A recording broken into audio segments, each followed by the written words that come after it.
नमस्ते बच्चों, आज हम क्लास 6 के सेकंड एजुकेशन के पाठ्यक्रम के अनुसार एक कविता है प्रकृति का संदेश, वो कविता का व्याख्यान करेंगे।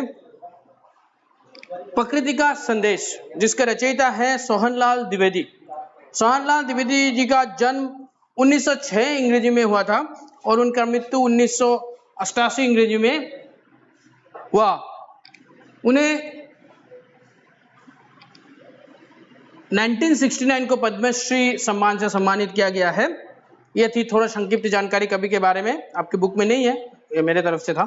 फिर अब शुरू करते हैं हम लोग कविता को। प्रकृति का संदेश मतलब ये जो नेचर है, ये जो प्रकृति है, ये हम लोग को कौन कौन से मैसेजेस देते हैं, कौन कौन से संवाद देते हैं, वो जानकारी प्राप्त करेंगे। इससे हम लोगों को क्या शिक्षा मिलता है प्रकृति से, वो इस पाठ के द्वारा दर्शाया गया है। आप लोगों को हर एक चीज में पंक्चुअल बनना, समय के अनुसार काम करने की शिक्षा मिलता है। प्रकृति की हर एक उपादान हम लोगों को कुछ ना कुछ सिखाता है। वो हर एक चीज से क्या क्या शिक्षा हम लोग को मिलता है हम लोग देखेंगे। पाठ को शुरू करने से पहले पाठ को एक बार, कविता को एक बार पूरी तरह से पढ़ लेते हैं। प्रकृति का संदेश। पर्वत कहता शीश उठाकर तुम भी ऊंचे बन जाओ, सागर कहता है लहराकर मन में गहराई लाओ। समझ रहे हो क्या कहती है, उठ उठ गिर गिर तरल तरंग, भर लो अपने मन में मीठी मीठी मृदुल उमंग। पृथ्वी कहती धैर्य न छोड़ो, कितना ही हो सिर पर भार, नभ कहता है फैलो इतना, ढक लो तुम सारा संसार। ये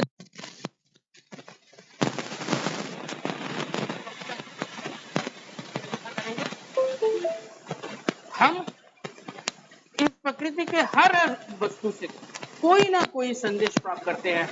प्रकृति के जितने भी उपादान है, पर्वत कर लो, पेड़ पौधे ले लो, सूरज, चांद, सागर, सबसे कुछ ना कुछ संदेश प्राप्त करते हैं, कुछ ना कुछ मैसेजेस देते हैं वो हमें।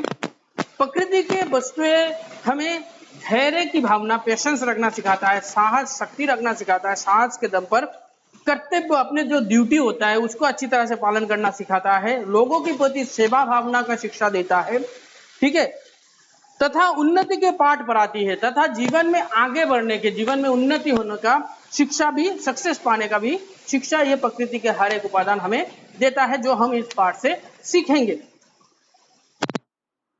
शुरू करते हैं कविता को। पर्वत कहता शीश उठाकर तुम भी ऊंचे बन जाओ।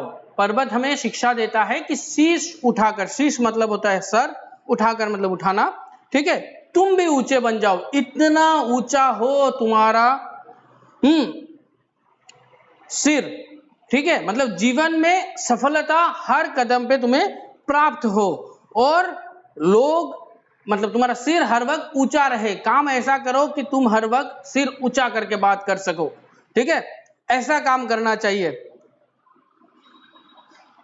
पर्वत हमें ऊंचाई को छूने का संदेश देता है, मतलब पर्वत हमें क्या शिक्षा देता है कि हर वक्त ऊंचे सोचो, ऊंचे उठने की कोशिश करो, प्रयत्न करो कि तुम ऊंचा बनो, जीवन में सक्सेस करो।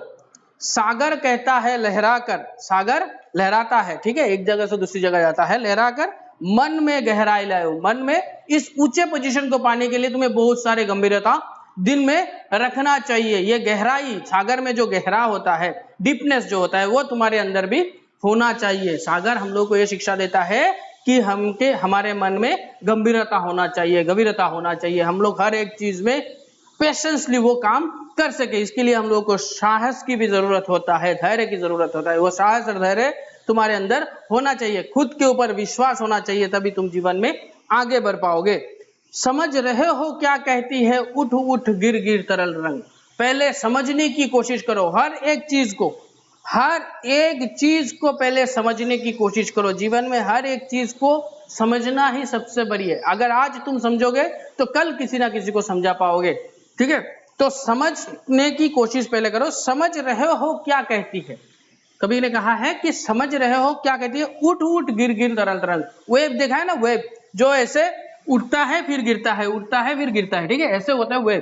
तो वो बोल रहा है कि ये जो तरल तरंगे होते हैं, ये जो लहर होता है, ये जो वेव होता है, सागर में जो ढेव देखते हैं हम लोग, उसको बोल रहे हैं कि पहले समझो कि ये तरल तरंगे हम लोगों को क्या शिक्षा देता है। भर लो अपने मन में मीठी मीठी मृदुल उमंग, अपने मन में हर वक्त मृदुल उमंग, कोमल उत्साह। ठीक है, उमंग, मृदुल का मतलब होता है कोमल, और उमंग मतलब उत्साह, कोमल उत्साह, प्यार वाला उत्साह दिल में हर वक्त जमा के रखना। ठीक है, ये चीज लहर पे तीर के साथ जब टकराता है फिर भी वो वापस अपने जगह पे चला जाता है। ठीक है, तो जीवन में बाधाएं तो आती है, फिर भी उस बाधाओं से हरना नहीं है, हैं? खुद को कभी भी सरेंडर नहीं करना है, हर वक्त जीवन में आगे बढ़ने की प्रयत्न करना चाहिए। ठीक है, पृथ्वी कहती धैर्य न छोड़ो। ये जो पृथ्वी है, अगर ये अपने धैर्य छोड़ दे कि इतने सारे लोग मेरे ऊपर चल रहे हैं, ठीक है, ये जो पृथ्वी है जिसके ऊपर हम लोग चलते हैं, ठीक है, अगर ये अपना धैर्य छोड़ दे, ये अपना पेशेंस छोड़ दे, तो ऐसे पृथ्वी हिलेगा। जैसे हम लोग भूकंप का नाम बोलेंगे, भूकंप बोलेंगे, पृथ्वी हिलता है तो भूकंप होता है। तो अगर ये पृथ्वी हर वक्त हिलता रहेगा, वो अपना धैर्य छोड़ देगा, ठीक है, हैं? कितना ही हो सिर पर भार। पृथ्वी हम लोग को शिक्षा देता है कि जीवन में धैर्यता कभी मत छोड़ना, पेशेंस रखना। ठीक है, धैर्य को कभी ना छोड़ना। जितना जीवन में तुम्हारे अंदर परेशानी आ जाए, कितनी भी परेशानी आ जाए, कभी भी अपने धैर्य से, अपने काम से हटना नहीं है, अडिग होके वही काम करना है। ठीक है, नभ कहता है फैलो इतना। नभ मतलब होता है आसमान, आसमान कहता है फैलो इतना। आसमान हम लोग जहां पे जाते हैं उधर में आसमान नजर आता है ना।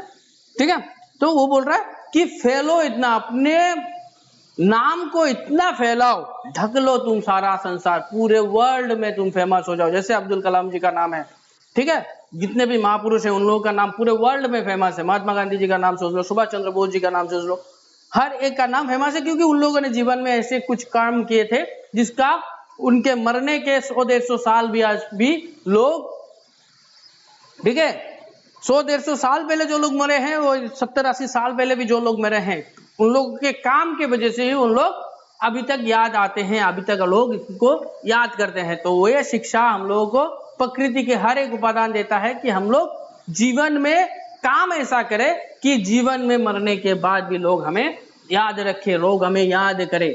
तो आप लोग भी जीवन में ऐसे ही काम करना, ऐसे ही अच्छे अच्छे काम करना कि हर एक इंसान तुम्हें याद रखे, तुम्हें पूजे, तुम्हें माने। ठीक है, तो प्रकृति के हर एक उपादान से हम लोगों को ये सभी शिक्षा जो मिलता है उसको अपने जीवन में ढालो, जीवन में उतारने की कोशिश करो, ताकि तुम्हारा जीवन और भी सुंदर हो जाए। इस कविता के माध्यम से कवि ने हम लोगों को यही शिक्षा दिया है कि प्रकृति जैसे अपना कार्यकलाप को कभी नहीं बदलता है, वो अपने समय के अनुसार ही काम करता है। उसी तरह से तुम लोगों को भी, आप लोगों को भी अपने समय के अनुसार ये काम करना है। समय जाने के बाद कोई भी काम अच्छा नहीं होता है, सिर्फ पछतावा ही रह जाता है। समय से पहले समय के साथ मिलकर चलो और जीवन में उन्नति बन करो। ठीक है, ये था आप लोगों का ये पोएम। अगर इस पोएम में आप लोगों को किसी तरह से कोई भी परेशानी होता है तो रात के 8 बजे से लेके 10 बजे के अंदर आप लोग मुझे कॉल करके पूछ सकते हो। आज के लिए इतना ही, धन्यवाद।